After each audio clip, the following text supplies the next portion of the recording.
A storm of boulders as deadly as Hiroshima was accidentally unleashed by NASA during tests to change the trajectory of an asteroid, scientists have found. Last September, the agency crashed a spacecraft into the asteroid Dimorphos in the first planetary defense experiment aimed at finding ways to protect humanity from an extinction-level event. Now astronomers have found that although the impact succeeded in knocking Dimorphos slightly off course, it also dislodged 37 boulders, which are currently zipping through space at 13,000 mph. Experts said it showed that deflection strategies could have unintended consequences that leave smaller rocks on a collision course with Earth.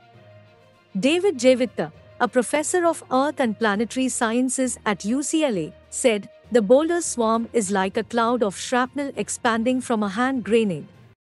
Because those big boulders basically share the speed of the targeted asteroid, they're capable of doing their own damage."